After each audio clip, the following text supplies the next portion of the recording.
the Fox News radio studios in New York City, fresh off the set of Fox and Friends, it's America's receptive voice, Brian Kilmeade. If I remember correctly, this is the time in which I talk. Hi, everybody. I'm Brian Kilmeade. It's going to be a very big hour coming your way. Geraldo at the bottom of the hour. Earlier, we talked about how handsome I am, and let's be honest, I am. But Geraldo is endlessly handsome, and he'll be joining us. And he's never looked better than he has recently on radio. With me in studio is Senator James Lankford. How do I know that? Because he's right here. I could touch him, but he doesn't want me to. No. So that's his insistence. And I'm on the road in a beautiful performance studio at KRMG in beautiful Tulsa, Oklahoma. It's my third or fourth time back here. At noon, I'll be signing Sam Houston and the Alamo Avengers. But we're talking about everything in the country, taking questions from the audience and at home. And, Senator, we finally lined it up for your schedule. Before I get to you, here are the big three things that is on Senator Lankford's mind. Now, with the stories you need to know, it's Brian's Big Three. Number 3. There is largely an acceptance, even among House Democrats, that we are where we are, and we're most likely to have a partisan impeachment process. Any hope that they were going to bleed off a significant number of Republicans has largely died. This could just be purely partisan. Am I feeling it's going to be way too routine in the future? Impeachment push. What's the latest? 1 week from public hearings. Both dig in, and Ambassador Kent testifies. Number 2. Jeff Sessions here. I approved this ad. Did I go on CNN and attack the president? Nope. Have I said a cross word about our president? Not one time. And I'll tell you why. The president's doing a great job for America and Alabama. Okay, let's see how that flies. Senator Jeff Sessions, reboot. You just heard it. Sessions wants back into the Senate. Senator Lankford had him as a colleague. He had him not a colleague. What does he think will happen? He was not a strong AG. Would he be able to brush off Trump's comments like Sessions has? Trump, would he be able to brush off what Sessions has done, he claims, to him in the past? Very interesting. Number 1. Man, what does this say about the state of the race of the Democratic field right now? He's looking at the field of Democrats and scratching his head saying, we can't win with this. Democrats can't win with this. It's a pretty damning assessment of the current field. Weak. That's how Michael Bloomberg views the field of candidates on the left as he sets up plans in motion to join the race for the Democratic nomination. Is it too late? Is he too old? And what does it do to the race?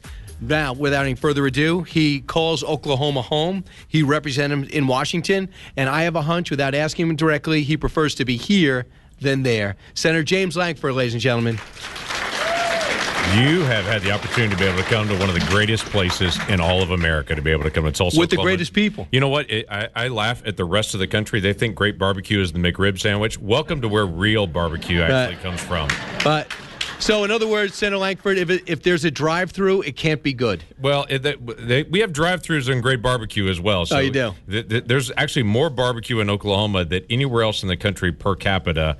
This is the epicenter of great eating, and so hopefully you get a chance to enjoy some absolutely fantastic folks and some great food while you're here. Welcome. All right, thank you so much, and you're always so good to the show, but to see you in person in your home state is fantastic. So, and you're so well-read and so well-versed in all the issues of the day, and as a lot of people here know, you speak your mind. You like the president, but you don't agree with everything he does. Right.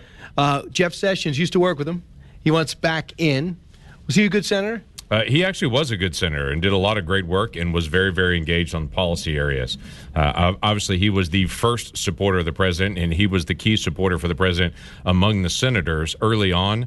And President Trump rewarded him by saying, hey, come be my attorney general, which was a dream job for him always. As a former U.S. attorney and attorney himself, it was a dream job to be the AG.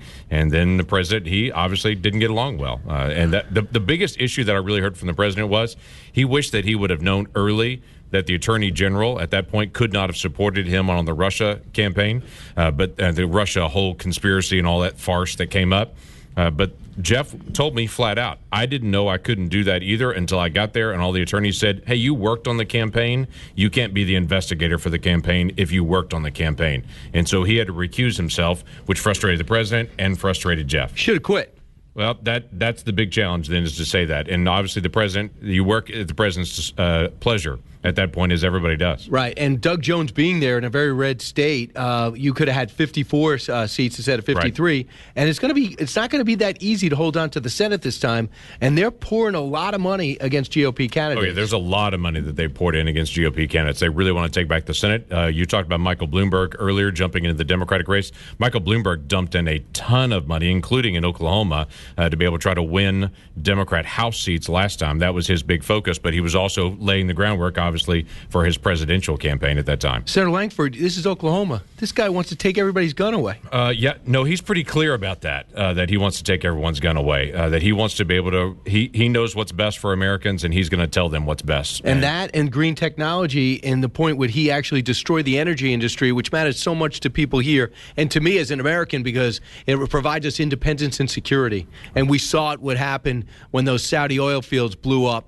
Nothing happened, and we were okay. I remember the 70s. I remember being in grammar school, my teachers on such long lines crying because they were late because they ran out of gas, waiting for gas. And we thought, that's going to be our future. And look what's happening in 2019. Oh, yeah, very different. Now, we export oil now. We export natural gas now. That changed the world market, where the United States of America is the big dog on the world energy market now. And it used to be Saudi Arabia, but it's us. Just the last thing on Jeff Sessions. If the president says to you, what do you think of Jeff? You think I should just put this all behind him and support him? What would you tell him? I think you should put it all behind him. I do. He can choose to support who he wants to support, but the president's been really good, actually, in the past of saying when he's upset with somebody, he doesn't hide that. But he also put some things behind him and said, okay, that was a long time ago, got that resolved, and you can look at it. For instance, Mike Pompeo. Mike Pompeo was not on President Trump's team during the election, but the president loves Mike Pompeo and what he is doing. So you can see some people that he's looked behind him and said, okay, you didn't support me then, but you do now, and let's get working. Nikki Haley. Yeah. Ted Cruz, were not on the Trump train, and they are now. So I think I'd love to, he's a great person. One thing about him, you could not like him as Attorney General, and I didn't, but he's a good guy. He is a good guy, and he did work really hard as a senator. All right, so we'll see. So on this impeachment push, are you somebody who still needs to have more information, or do you think that you will, do you know how you'll vote when it gets to you? Because I believe it's inevitable it's going to get to you. It's coming. Democrats have been focused on impeachment from day one. Washington Post headline, January the 20th, 2017, first day of President Trump's presidency was about impeachment of the president, that the investigations have already begun. So they've been focused on this. They have 100 Democrats that were locked in all about Russia. Then they did 2.5 years of investigation on Russia, no conspiracy, no obstruction of justice. So then they've now shifted over to Ukraine, and they're all focused on that. And they've learned their lesson. The testimony that they have, and it's pretty clear, the folks that are coming forward are their quote-unquote best folks that they're going to bring forward first. All these folks are saying, well, we perceived the president wanted this, but the only person that asked the president, there's one person that actually asked the president, was there quid pro quo, and the president answered no. There's not. And that was Ambassador Sondland. That's right. And he said the president was in a foul mood. He remembers specifically. And he said, just tell him to do what he ran on. Wow. You know what that guy ran on? As a comedian, he won. Evidently, he's funny. He looks funny. But he ran on gutting corruption. I hear he's doing a great job. Right. So that is okay. But does this whole thing bother you? Having an unnamed envoy like Rudy Giuliani walking through? No. It doesn't? No. Every president has both his foreign policy team from the State Department, and then they'll have other folks that they're going behind the scenes. That's very common. He'll have friends, relationships, and say, okay, I know somebody that does business in that area, so I'm going to call him because I have a personal connection with him. So you have a State Department team. You also have your other emissaries on that. That doesn't bother me. Senator, I'm just going to... You can comment if you want to, but there's such a fatigue on these investigations because nothing gets done. Right. We don't debate policy. I'm not mad at you about missile defense or happy that you're supporting our policy of making NATO pay 2%. I'm not talking about the Iran policy of pulling out Syria if it's controversy. Those are things that affect us. We're not talking about an energy policy. We're not talking about immigration. That affects us. But this stuff doesn't affect us. Right. This is just seems like a personal vindictive attack. But what also emerged is this Mark Zaid lawyer who represents the whistleblower. It turns out he is all over this story. And his tweets emerged after his name emerged over the weekend saying, my whistleblower will actually answer the questions of Republicans in writing. Listen to it. Turns out these tweets show an impeachment process underway in phases, and he expected CNN to lead it. Guy Lewis is a U.S. attorney. He was on with Laura last night. Cut 29. when I first went back and looked at the complaint. It is so clear to me that a lawyer wrote this complaint beginning to end. And if it's Mark Zaid, if it's this guy who wrote the letter to the president today, this is the same lawyer who 2 years ago, January 2017, says, quote, his words, these are his words, not mine, his words, a coup has started. Impeachment will follow immediately. July, a few months later, I predict CNN will play a key role in Donald Trump not finishing out his terms. Same month in July, we'll get rid of him and his supporters. His words, the coup will occur in many steps. That, to me, is collusion. That was an opinion. He was telling you it was in the tweets. Right. So, I mean, when you guys talk, how does that make you feel? For those people who say, well, Donald Trump's not my speed, but I appreciate what he does that make you want to double down with him on this? Oh, no, it just makes you want to get the basic facts out. It's just facts and information. That's why the president over and over again is tweeting, read the transcript. All he's trying to say is actually look at the facts, not all these accusations from all these people saying, well, this is what I perceived, this is what I thought. The president's just saying, hey, we released the transcript right at the very beginning. You want to know the key fact? There it is. Read that one, and to be able to find out there's no conspiracy here. And on top of that, aid did go to Ukraine. And there was no statement back from Zelensky, President Zelensky of Ukraine, saying anything about Clinton, anything about Hunter Biden. And so all this, they weren't going to get it until is actually proved not to be true. So not only is there no accusation of real quid pro quo from anyone that did it, that clearly didn't happen. If you want to know the president that's helped Ukraine the most, it's been President Trump. President Obama gave Ukraine blankets and MREs and said, here, eat and be warm in a shooting war. President Trump has been the one to actually give them lethal aid. And Senator Lankford, what's so important is the President of the United States, I don't love the pullout in Syria. I don't love the way he did it. But all I could say is for the people that are criticized, when I see Susan Rice hop on television, when I see Brennan hop on television, or anybody to do with the Obama administration, when they allowed ISIS to take root by pulling out, when they allowed the red line not to be reinforced, when Crimea was taken from Russia, they did nothing except sanctions, said they were eventually going to have to give it up. And then when they went into the Ukraine and stayed using their rebel supportive, nothing happened. Right. So the only people I don't want to hear from are the people I keep hearing from. And that's people with the Obama administration saying how their hearts go out to the hardworking, tough Ukrainian people, that aid might have been delayed until September 11th of this year. Excuse me, you didn't say a word when President Obama did nothing when they needed him most, because they had no arms, because huge sections of their country was just taken over. Yeah, when the Russian tanks rolled in, the Obama administration just said to the Russians, here's a letter that we think that you shouldn't do this. What the Trump administration done is give them the ability to actually have anti-tank missiles to go push Russian tanks actually out. So Senator John Kennedy and Eric, at one point we'll bring this up, came out on the stump yesterday, 2 days ago, with the president in Louisiana, and you get fired up when you're with the president. And he came out and said, what part about dumb basically does Nancy Pelosi not understand? Here is what Senator Kennedy said. You know what our Democratic friends have done for him? Speaker Nancy Pelosi is trying to impeach him.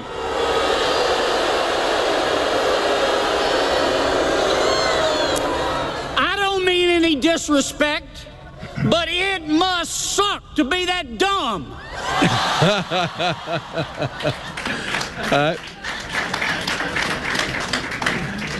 Senator, this crowd isn't offended. And we're coming to you from KRMG in beautiful Tulsa, Oklahoma. Are you? No, I'm not offended, but I do have to tell you, I have a running joke with John Kennedy all the time because he's from Louisiana, and half the time I don't understand what he says anyway. So when we just actually met yesterday morning. We were talking a little bit about the rally before, and he had one of his staff members with him and asked if his staff member, if he was going to come translate John as we're talking back and forth. But he's a remarkable leader and super engaged, and obviously, you're right. You hang out with the president, you get a little bit fired up as well. All right, here's what he said when he was asked to apologize by everybody. Cut 35. Did you really mean no disrespect when you said that Speaker Pelosi? Sure I did. Let me tell you why I said that in part. What Speaker Pelosi has done here, and I think she's the prime principle behind this impeachment. I think she has, you have to be careful what you ask for. I didn't mean him as disrespectful. I didn't mean him as disrespectful at all. If people think they're disrespectful, this is America. You're entitled to your opinion. And we got his opinion. Senator, you've already weighed in. He just smiled at me. Okay, that's his thing. That's Senator look of let him handle that. We're going to come back and have a few more minutes with Senator James Lankford, who was kind enough to make this stop a part of his morning, and we appreciate it. Thanks, Senator. Don't move. Back in a moment from beautiful Tulsa, Oklahoma. This is the Brian Kilmeade Show. It's Brian Kilmeade.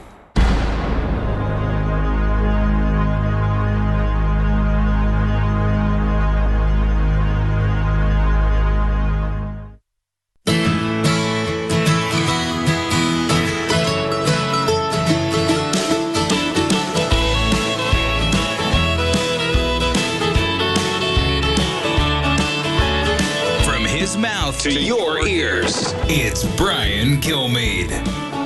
Senator James Lankford with us for a few more minutes in beautiful Tulsa, Oklahoma, KRMG Studios. We're in about 90 minutes. I'll be signing at Barnes & Noble, Sam Houston, and the Alamo Avengers. Senator, I want to put some check marks in Congress. Can we get the USMCA passed, and would that matter to the people of Oklahoma? Oh, it would absolutely matter. Let me make a quick side comment first, though. That bumper music coming in, I'm looking across this great crowd of Tulsans and watching toes tapping as that bumper music is coming Darius in. So Rucker. You were right on target with that. Yes, the USMCA agreement does matter, not only to Tulsa, Oklahoma, but all of Oklahoma. In Oklahoma, we have over $2 billion worth of exports that go to Canada and to Mexico. So it is a big deal. Our number one trade partners, Canada and Mexico, from Oklahoma, as it is for a lot of different parts of the country. So what's stopping it? Well, there's a lady named Nancy Pelosi we've already discussed, that she is the one that's solely holding up the USMCA. Mexico's already approved it, both in the executive agreement. Their legislature's already approved it. Canada saying they're ready to go as soon as we're ready. Pelosi's had it on her desk for 13 months now and has refused to act on it. Constitutionally, it has to go through the House first before the Senate can vote on it. There is no reason they can't vote on it. If she put it on the floor today, it'd have more than 300 votes. So they get Democrats' votes. She's just choosing not to give the president a win, but hurting us as Americans. Unbelievable. It's outrageous. Lastly, there's this book, Anonymous, out right now by some real courageous person who thought it would be a good idea to rip the president but not give their names. They talk about the president declining, stumbling, slurring his words. You've known him now pretty well for 3 years. Yeah, I'm around him all the time. I've never seen that. Never seen him stumble, never seen him slur, never seen him in any kind of decline like what they're describing. I know what they're trying to imply at that point.